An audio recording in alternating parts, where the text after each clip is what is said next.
Hi, this is Emily Saliers from Indigo Girls, and you're listening to Rainbow Country.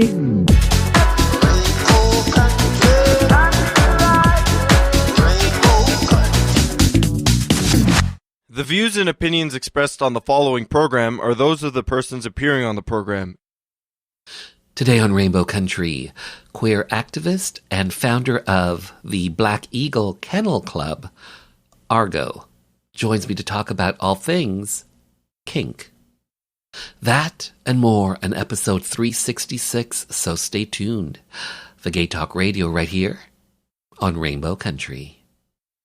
Hello, my name is Conchita. And I'm Barbecue. And my name is Hardcora. And we are the B Girls. You're listening to Rainbow Country with Mark Tara.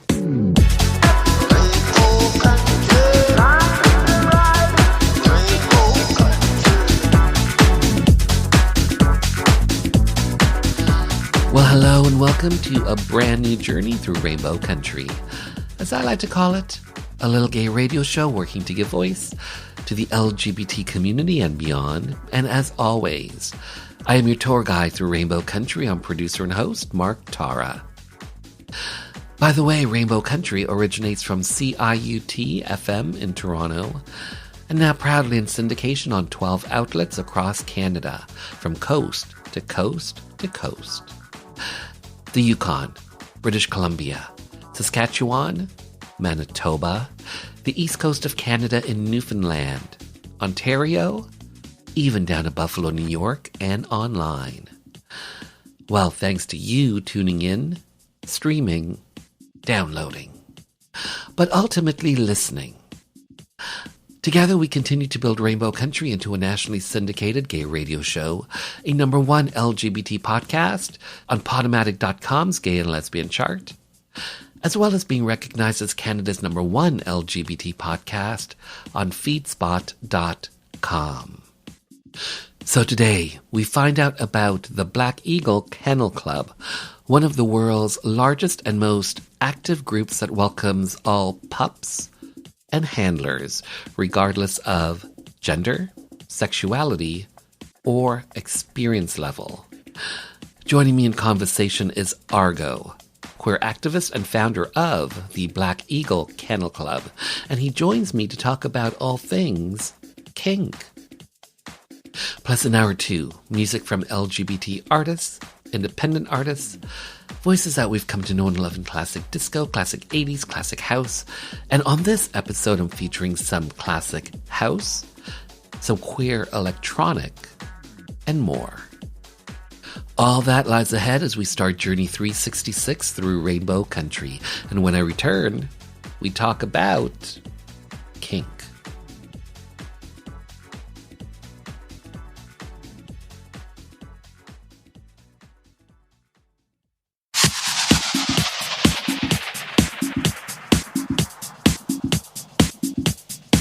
Hi everybody, this is Gino Vanelli.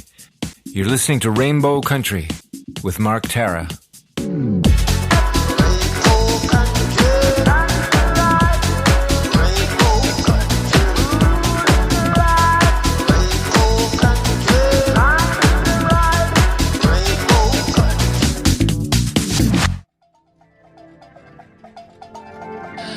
ARGO, hi, how are you?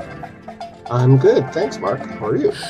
I am well. Thanks for asking. I'm better now that I'm speaking to you, to have your voice, to have your story be heard by the LGBT community and beyond. So thank you for this opportunity, especially to talk about kink, the kink community. I want to start here. Kink. In 2023, in your opinion, what does kink mean in 2023? Well, it's interesting to me that that word has evolved quite a bit in the 20 plus years I've been in the community. Kink used to be about sex that was sort of beyond what you would expect from two or three people to be doing together. Anything that involved role play being the predominant factor, anything involving role play or pain infliction, pain reception, things like fetishizing certain outfits and certain characters, and that sort of thing. But today, in 2023, it's so common for people to just adopt personas and play or have sex in that persona that's not even really considered kinky anymore. You've got furries, you've got puppies, you've got people who fetishize certain uniforms, you've got people who fetishize sports and characters, and that has become more and more mainstream. So yes, that is kink, but it's not considered kinky, if you know what I mean. So kink, fetish, are these the same things, just different words, or do they mean different things? Kink and fetish. Well, fetish is an element of kink. Fetishization is when you gain sexual arousal from focusing on something specific that to the broader general public wouldn't necessarily be considered sexual. Like, for example, some people fetishize nurses. Some people fetishize feet. Some people fetishize leather. Some fetishize rubber. Some fetishize cartoon characters. That's an element of kink. Kink is sort of the broader term that encompasses all of that. So the Black Eagle, a gay leather bar in Toronto, I believe it's part of a chain, is it not? Well, it's more of an affiliation than a chain. There are Black Eagles and Eagles all over the world, predominantly North America. I believe there's one in Amsterdam. I'm not sure about other countries because I personally haven't been there. But from what I understand, Eagle is just sort of synonymous with a leather bar. And I think that just a lot of leather bar owners adopt that title just so people will know it's a leather bar without having to say, yeah, hi, this is the Chicago Leather Bar. So the Black Eagle Kennel Club, this is an event that you started, I believe, back in 2008. Right. What is the Black Eagle Kennel Club? Okay. Well, the Black Eagle Kennel Club itself is a community group.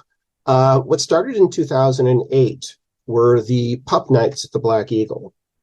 And that started with myself and a person that I was playing with at the time. His scene name is Dart, or Sir Dart.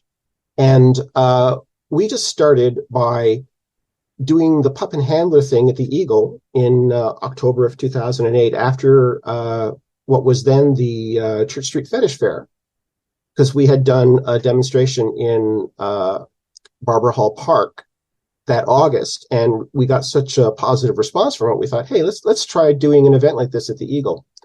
So it took a few months for Pup Night to start actually getting participation, because for the most part, the first couple of months, people just sort of looked at the two of us like, I don't understand what's going on. It wasn't so much in the public eye back then. But after a few months, we started getting more and more pups and handlers coming out.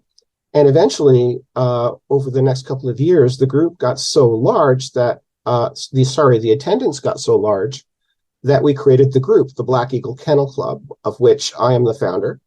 And we now have a membership, in an online membership, in excess of 400 or 500 people.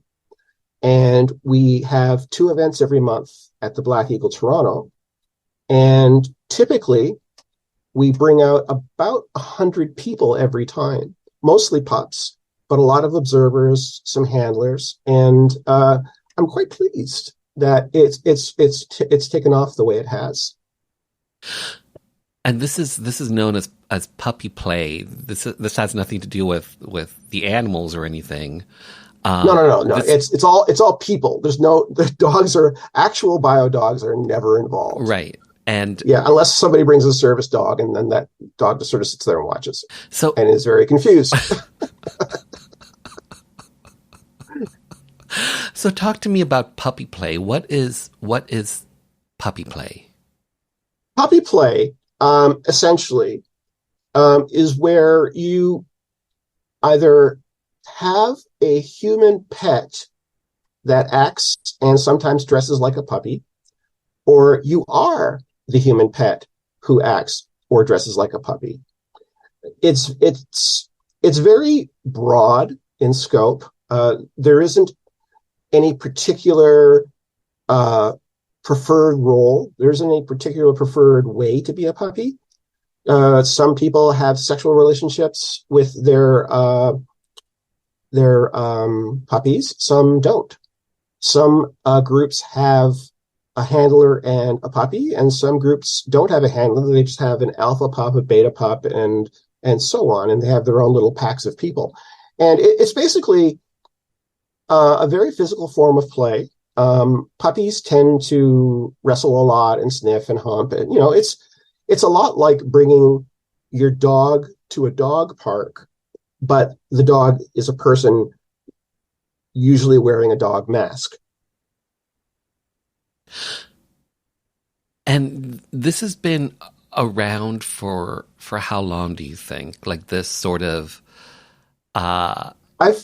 organized event. Like you started this in 2008, but before that, like does it go back before that?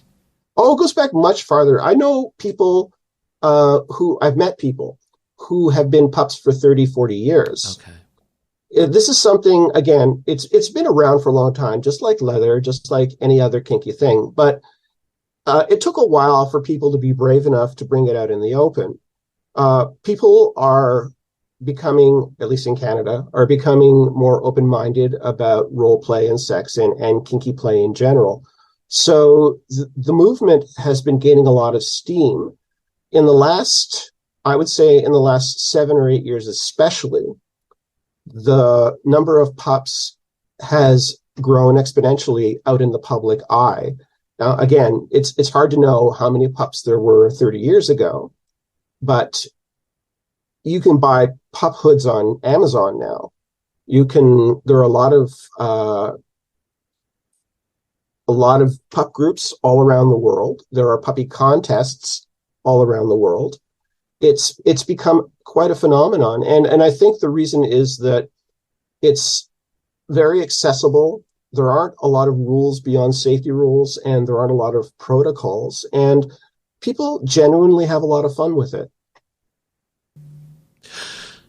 So what tends to happen at these events that happens twice a month at the Black Eagle, at the Black Eagle Kennel Club?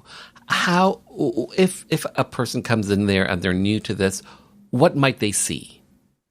Well, it depends on which of the two events they go to. We have two distinct events. One is called the Pup Romp. The Pup Romp is basically a social gathering for pups.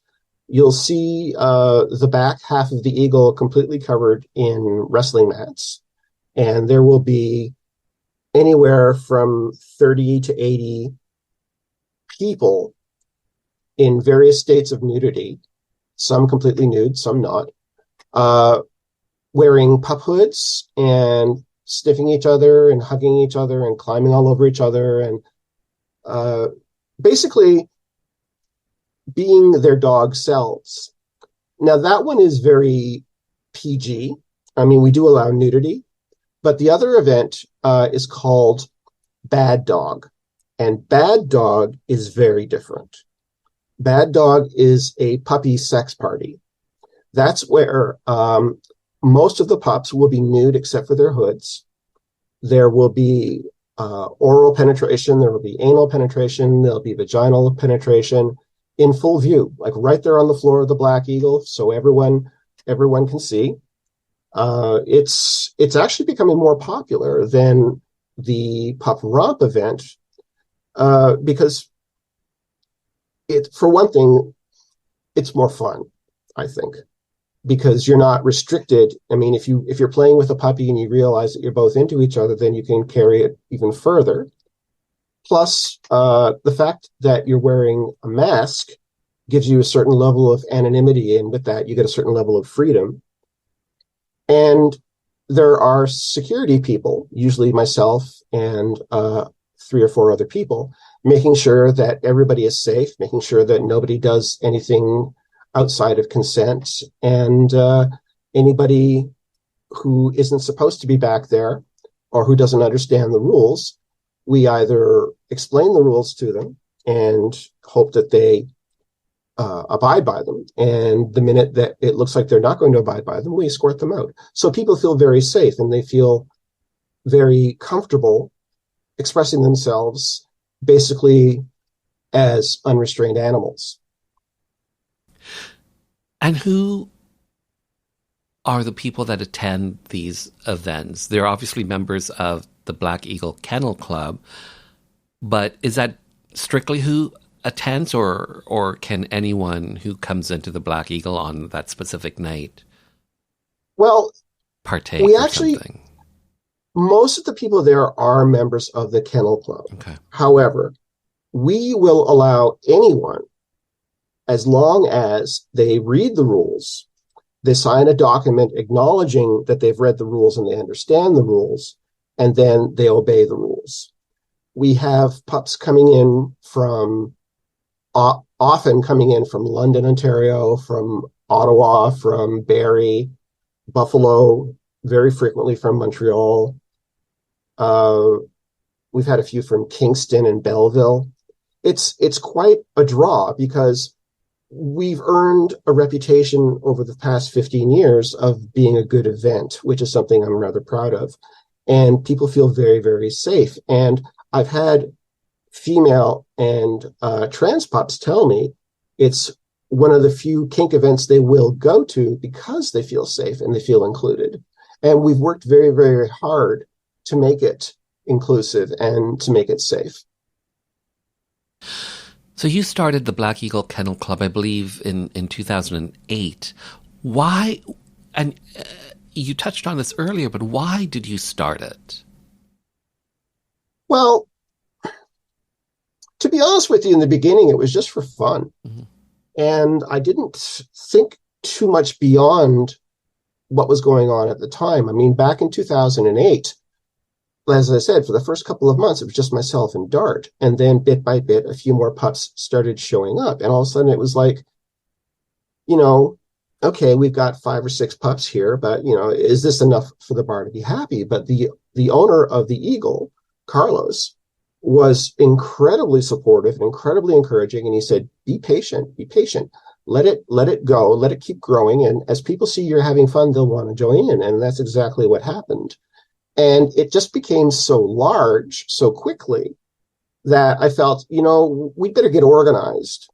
So I created the group, and we have a website, and we have groups on Facebook and groups on Telegram. And I just felt it was a good way for other people with similar interests to be able to meet each other, to connect, to exchange ideas, and to set up play dates. And it became a huge social organization. Beyond just events at the Eagle, we also have done things like we've all gotten together to have dinner in a restaurant with our pup hoods on. We've all gotten together to get ice cream with the pup hoods on. There were some pups who were into that Pokemon Go game, and they all went on a Pokemon hunt with their hoods on. It was hilarious. There was like 30 people with pup hoods on, wandering around the neighborhood trying to catch Pokemon. It was hilarious. But it was a social movement, mm-hmm. and it brought a lot of people who otherwise wouldn't publicly express their kinks, and people who otherwise would be afraid to go to the Eagle. It got them out, and it got them meeting new people. And a lot of people have formed relationships and friendships from being involved with the Kennel Club. And the Kennel Club itself has also helped other groups. We helped design the UK puppy contest. We helped the Montreal group with their puppy contest. We helped set up events in Ottawa. We freely give out our information to any pup club across the world that asks for it, because we want everyone to have what we have. And it's been wonderful. And the reputation our club has earned, like I travel a fair bit at US events, or at least I used to. And when people found out who I was, all of a sudden, I had all of these puppies and puppy handlers coming up to me and saying, oh, well, how do you guys do this? How do you guys do that? We've heard so many good things about your group and blah, blah, blah, when are your events? So it started out sort of out of necessity, just to keep things organized. And it grew into something much, much more, again, which after 15 years, I'm quite proud of, and very, very happy that things have gotten to the point where they are. So we're in 2023. Mm-hmm. You started this in 2008, and something happened a few years ago that I never thought would happen, a global pandemic, COVID-19. Talk to me about the effect of a global pandemic on something so social, so in person, and have you guys fully recovered from the pandemic as of yet? Well, let me speak first from a personal standpoint. For me, it was devastating, because over the number of years with all of my community work, for the first time in my life, I couldn't do anything. And even worse, I had no idea when I would be able to do anything. So it was a great source of stress for me and anxiety, because I was so worried about how something I spent so long building might fall apart. And what happened with the pups is we maintained our online presence, and we encouraged people to stay in touch. And a lot of the pups sparked their own Telegram groups. They sparked their own online groups and streaming groups and that sort of thing. And so it sort of kept the sense of community alive. But again, that did drag on for quite some time. And even when the limits on crowd sizes were lifted, we still held off, because the last thing I wanted was for people to show up at a pup event and then find out someone there had COVID. So all of a sudden, this group is a place where you can get COVID. And I did not want that to happen. So we were slower to start up. And I was terrified that people wouldn't come back. I really was. But fortunately, as soon as we started up again, it came back. I mean, it wasn't 100% at the beginning. I would say it was about 70%. But as the months grew, as the months passed, the crowd got right back to where it was. And now it's actually larger, because there was such an online presence and people getting very excited about wanting to try it, that now we have a lot of new faces. And the groups, it's actually spawned, there's another group in Toronto now called PALS, I think, Pups and Littles Social. And we haven't really had any issues with it since. We also went way out of our way to be safe. I mean, we usually, before COVID, had a bag full of dog toys that we would throw on the mat and let people play with them. Well, those are gone, because we don't want anybody putting anything in their mouth and then giving it to someone else. And up until very recently, we were checking everybody's temperature as they came in and signed up to play, because if anyone had a fever, they weren't allowed to play. We just wanted to be as safe as possible. Again, I mean, we built a reputation on safety, and we wanted to make sure that people knew that we were serious about it. But happily, in a way, COVID sort of helped us, because it showed people, by them missing what they had, it showed them how good it was. And they not only came back, they brought their friends. So yeah, things are great right now. I'm very, very, very happy with the way things are right now. So things are great right now, but yet you have decided to step away, to retire? Yeah, well, why?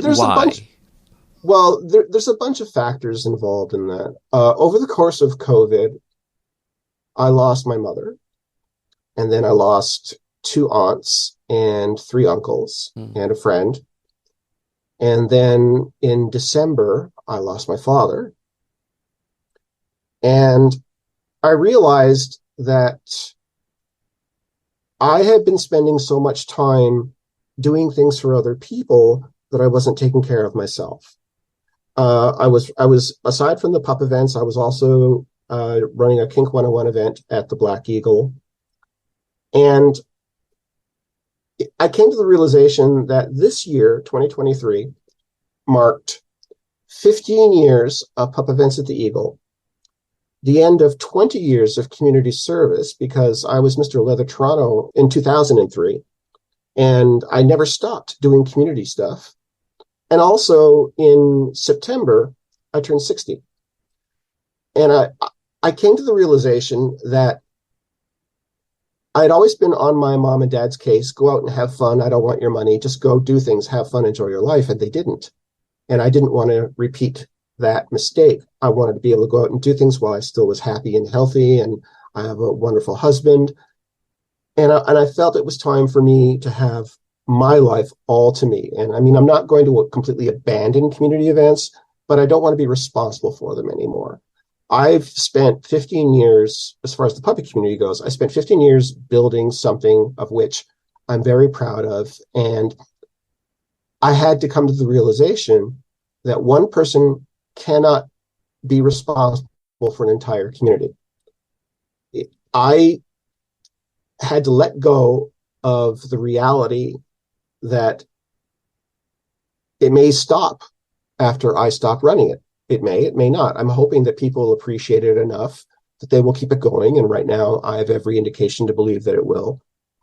I've been teaching 3 wonderful younger people with fresh ideas and fresh perspectives to take over, because, I mean, the community, there's an old Indigenous saying that you don't inherit the world from your parents, you borrow it from your children. And I think it's time for the younger people to put their spin on it. And the only thing I really want them to do is make sure that things stay safe, make sure that things stay accessible. But beyond that, whatever they choose to do with the community, it's up to them, because frankly, it's their community now. You know, my time, I'm not going to say it's completely past, but I've made my contribution. I'm comfortable with that. And I think it's time for other people to feel like they have a chance to steer the ship. So you'll be stepping away officially, but do you think you will attend as a participant? Very likely, yeah. At least this time I won't be expected. There's a big difference. One of the things you learn very quickly when you become a public figure is that going out because people are expecting you there sucks a lot of the fun out of it. So as of September 1st, my step down date is the end of August. I can go when I feel like going. I can leave when I feel like leaving. I can have fun and not worry about what's happening, because it's other people who are going to be worrying about it. Now, obviously, I'm too much of a dad to completely disengage and to not, help out if I'm needed to help out. But at least the expectation is gone, and there's more freedom associated with that. And again, if after 15 years people don't value the community they have and they don't value the organization that they have, well, that's their choice. And I have to be okay with that. Otherwise, I'll be like some old guy in a chair with a cane, telling the bad pups to get off my lawn. And I don't want to do that. I want them to make it their own, because it is theirs. And on that note, we'll return right after this Rainbow Country update.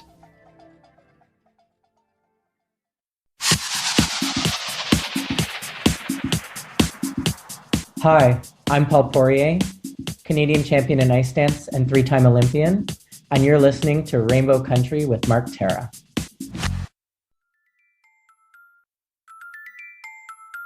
If you are in the Toronto area, Thursday, August 31st, the streaming service Mubi presents the Canadian premiere of the award-winning audacious queer dark comedy Rotting in the Sun.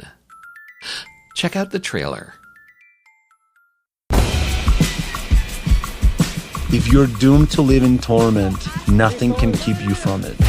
That is your fate.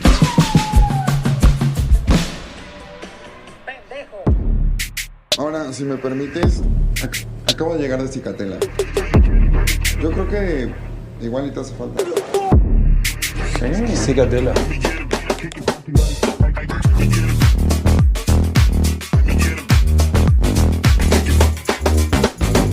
Sebastian, hi. Jordan Firstman. Like, I watched your movie last night. I watched Crystal Fairy and the Magic Cactus last night. Michael, Sarah, Gabby, Hoppin', like I watched it. Follow me on Instagram, right? I don't even know you. You're not funny. Inspire impersonation. Your are so wavy. You're the right person to work on the show with me. Think of it like Curb Your Enthusiasm, but positive.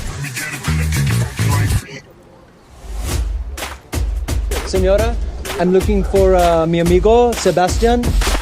Que no sé. Where the fuck is this bitch? I just found his phone. Oh my god, weird. Tell me where Sebastian is. I know you know where he is.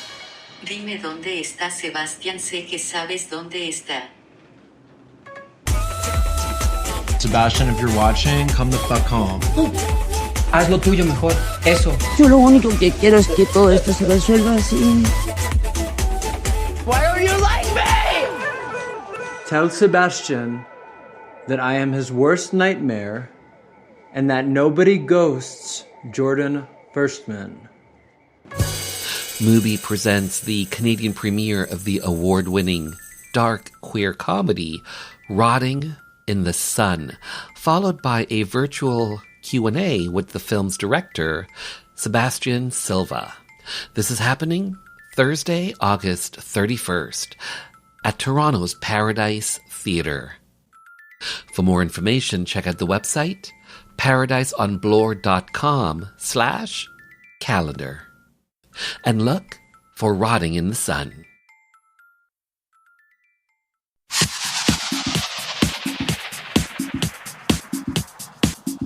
Hi, I'm Eric Radford, Olympic and world champion figure skater, pianist, and composer, and you're listening to Rainbow Country with Mark Tara.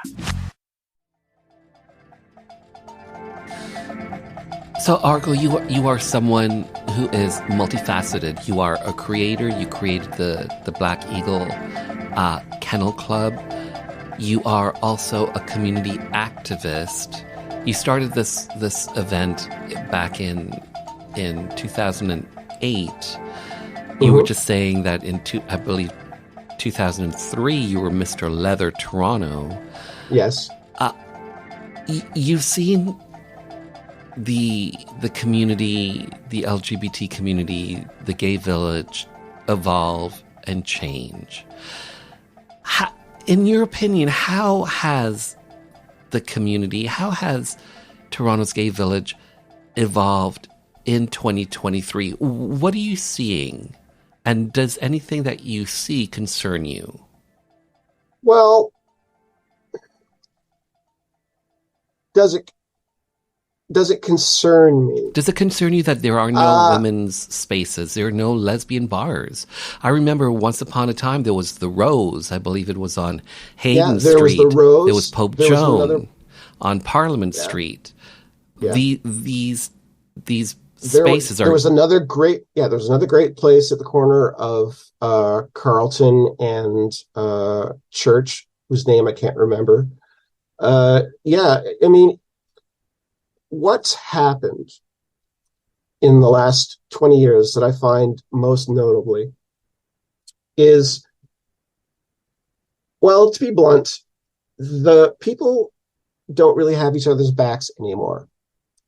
Back in the day, I mean, obviously, I was in the community before 2003. I mean, I've been in the queer community since I was in my 20s. So this is going back in the late 1980s, early 1990s. Back then, we had far fewer rights. We couldn't get married. We could still legally be discriminated against. A fag getting beaten up in the village was really no concern to the police. In fact, sometimes it was the police doing it. And because there was this external threat, most of the community had to watch out for one another. We were bound together because we were all being persecuted. And as time moved on, I mean, there was also the whole HIV/AIDS thing. We learned very quickly that we had to take care of ourselves because other people weren't concerned about taking care of us. So as time moved on and HIV became a manageable condition, and all of a sudden we had civil rights, we had equal marriage rights, we had anti-discrimination laws and that sort of thing, there was no longer any need to take care of one another. So I think that's when the community started segregating. I mean, you had gay white men who were sort of at the top of the food chain just because, A, they were white men, and if in many cases they could pass as being heterosexual, and therefore there was no reason to be discriminated against, all the way to trans, non-binary people of color who were still targets, but the people who weren't being picked on anymore didn't really seem to care as much. I mean, it wasn't really until I think the whole Black Lives Matter movement came along that people remembered, hey, we're not all in the clear yet. And we do need to watch out for each other. We do need to take care of each other, even though some of us have it better than others, and especially because some of us have it better than others. Those with privilege should be speaking up for those who lack it. And in some cases that happens, but in too many cases that's still not happening. And because we don't have a unifying threat anymore, you see that the community is sort of migrating out of the village. We don't need a fortress of queer, and you've got events and clubs and social groups going to the East End and the West End, and people doing queer events in what were traditionally straight spaces, and I think that part is good, but to a certain extent, it's also sort of diluting the whole identity of the queer community, because I guess I don't know if gentrification is the right word, but I mean, to be a gay white man in Toronto right now is about as consequential as being an accountant in Toronto. Nobody cares. But there's still people who are treated quite poorly because of their gender identity, because of their sexual preference, because of their racial characteristics. And unfortunately, aside from, a handful of people who are willing to stick around and fight on behalf of other people, most people have just sort of said, well, you know what, I got mine, I'm good. And I find that sad. What are your thoughts on the recent, over the last handful of years, the recent rise on, LGBT, the LGBT community being a target once again for discrimination, for hate, for, white supremacists targeting, of all things, like drag shows and all this sort of stuff. What are your thoughts on why you think this may be happening today in 2023? I see it a lot more in the States than I see it here, but it is also happening here. Flag raising, the fact that there was an area in the GTA, the Greater Toronto Area, a school board, the Catholic school board, not wanting to raise the rainbow flag, as an example. Well, I think this is something that I have seen before. And there's that saying that people who are ignorant of history are doomed to repeat it. Whenever people in general feel like they're being dumped on, they feel like they're not getting what they quote unquote deserve. The easiest way to deal with that for a lot of people is to find a vulnerable minority and scapegoat them. It's their fault. They're the reason. Let's attack them, because if we assert ourselves above them, then we can feel better about ourselves. And I think this is sort of the result of a broader social situation where people can't afford housing, people can't afford cars, people can't afford luxuries anymore. Jobs are harder to find. Rents are ridiculous. It's got to be somebody's fault. And when there is no obvious culprit, as I said, well, look, there's a man doing something, a man in a dress talking to my kids. That's wrong. Or those people over there look different. That's wrong. And they lash out without even understanding what's going on, without even knowing anything about, what they, quote unquote, are actually doing, because it's easier than having to accept responsibility for your own life and having to do the work and fix things for yourself. It's easier just to blame somebody else. And this is something that has happened throughout human history. I just thought that, I hoped that North American culture had gotten past picking on queer people, but apparently, we're too easy a target to let go of, and they're back, coming after us.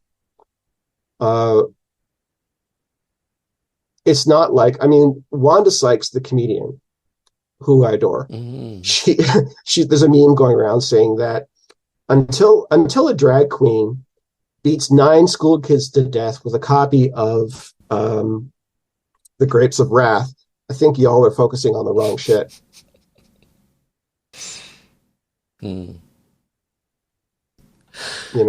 People, again, it's scapegoating. It's easier to blame someone else than to deal with social problems yourself and accept that maybe you might be part of the social problem. Well said. Well said. You're also a photographer. Yes. What type of photography? Well, I actually started out doing fashion photography, and I had a lot of fun with that. And then I discovered that I could combine my love of fetish, my love of kink, with photography. And I started doing sort of niche photography where it's mostly sex workers, like for their websites or for their own promotion, or doing artistic sort of sexually charged photography with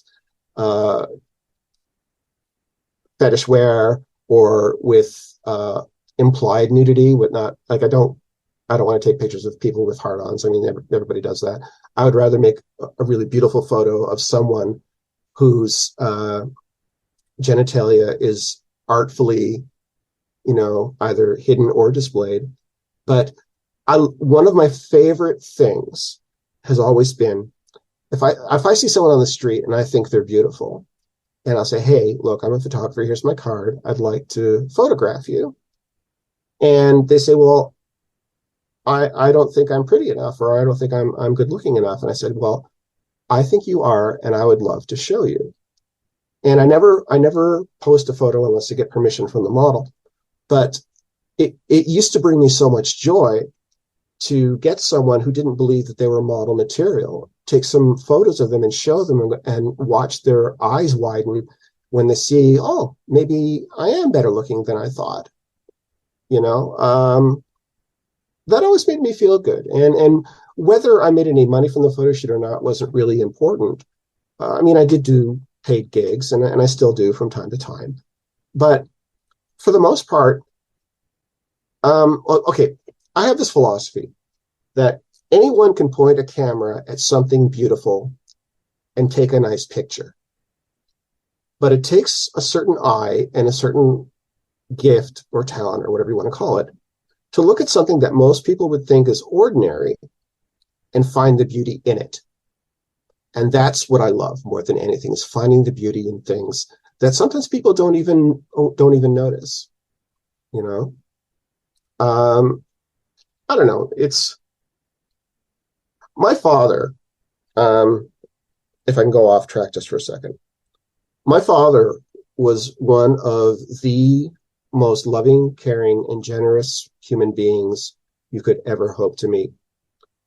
He dedicated his life to being what he considered to be a good Christian. My father was very devoutly Catholic.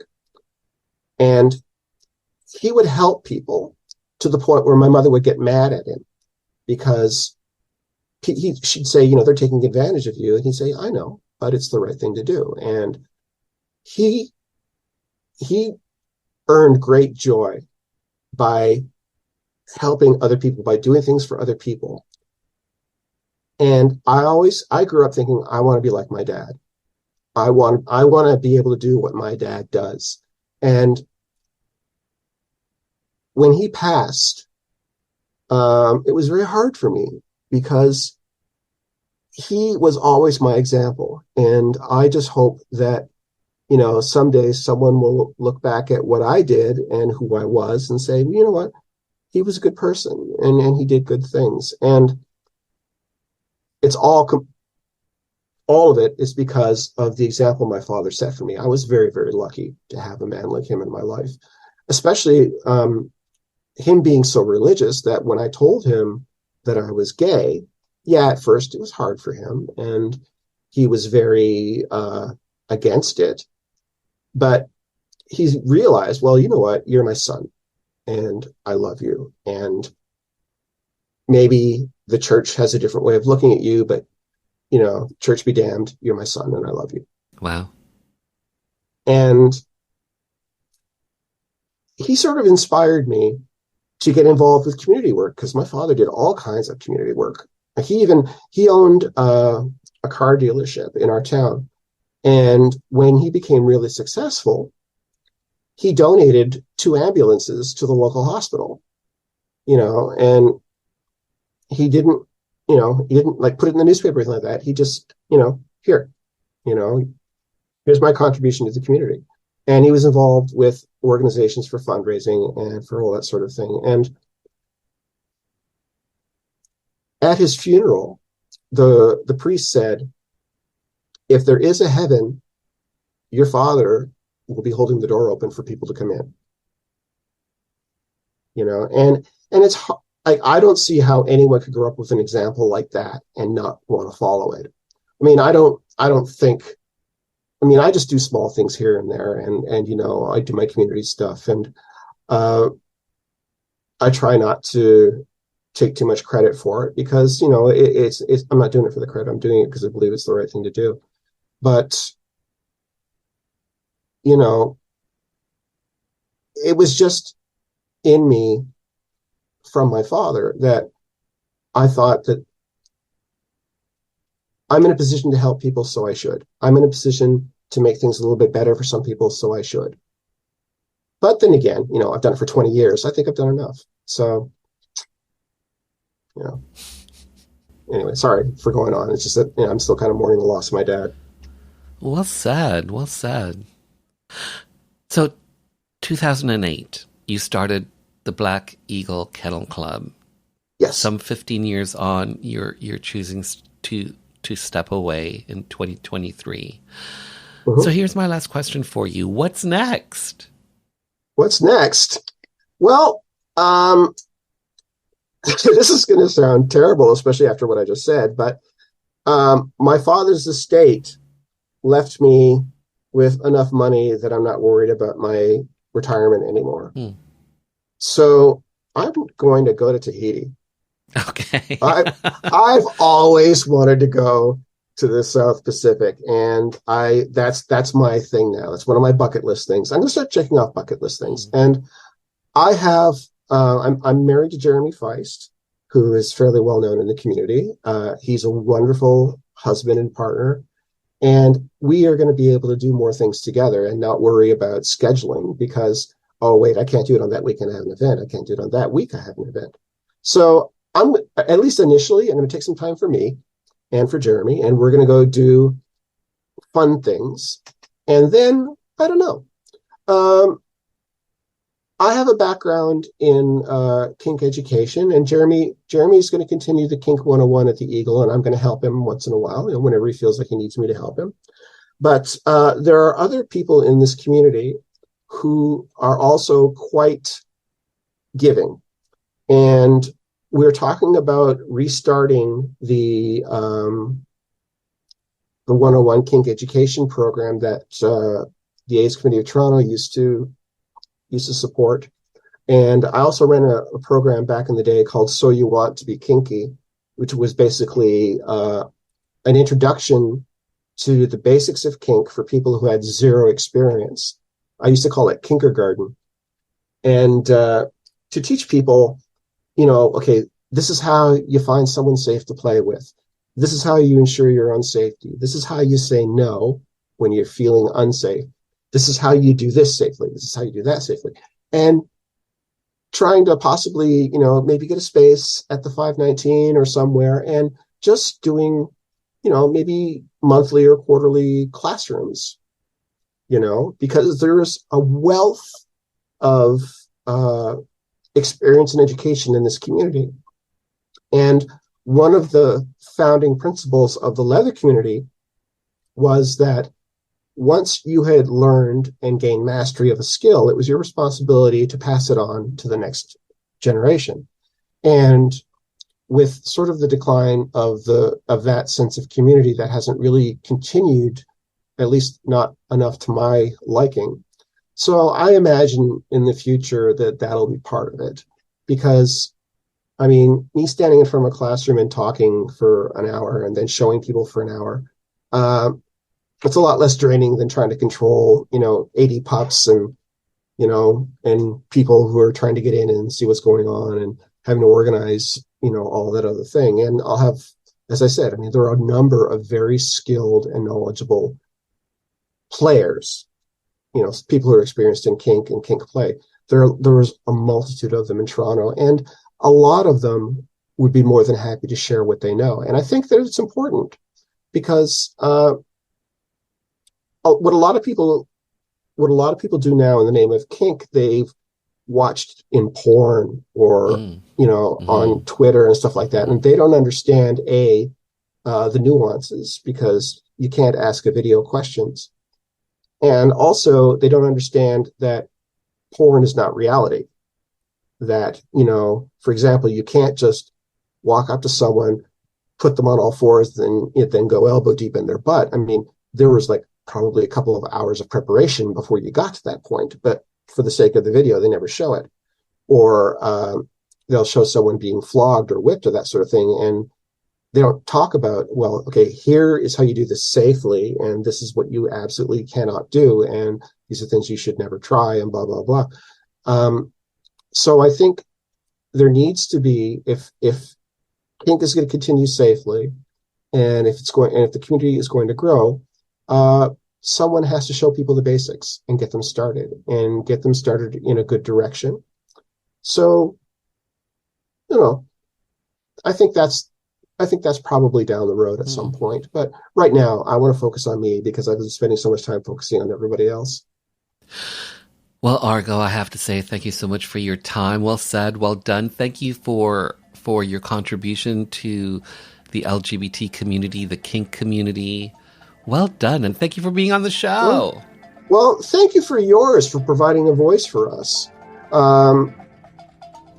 I'm actually honored that you wanted me to come back and talk to you again. So, thank you, and I'm happy to share. And like I said, get me talking. Thanks again for your time. All right, thank you. If you would like to find out more about the Pup Romp or the Bad Dog events, simply visit blackeagletoronto.com. And for even more on Black Eagle Kennel Club, check out the website, kennelclub.ca, and club is spelt with a K. kennelclub.ca. Bill 7, to ban discrimination in employment, government services, and housing, based on a person's sexual orientation, was up for a vote at Queen's Park. Most NDP and Liberal MPPs supported the bill, but without some progressive Conservative legislators' backing, a divisive split could rack the province. 4 PCs decided to break party ranks to vote with their conscience and support Bill 7. Cabinet Minister and MPP Dennis Timbrell did it to show solidarity for his beloved brother, the well-known drag queen Rusty Ryan. And for me, a gay politician who was not yet out, I had to take a stand. We were known as the Gang of Four. I'm former Cabinet Minister and MPP Phil Gillies. The date, December 2nd, 1986, when LGBT rights came to Ontario. And just like that, this little gay journey through Rainbow Country has come to an end. For the full 2-hour episode, simply head over to marktara.com, where everything is connected, and hit the archives banner. To keep up to date with the show, check out the socials at Mark Tara. The podcast is available on all major platforms. And finally, I want to take this time to thank you for taking your time to be with me.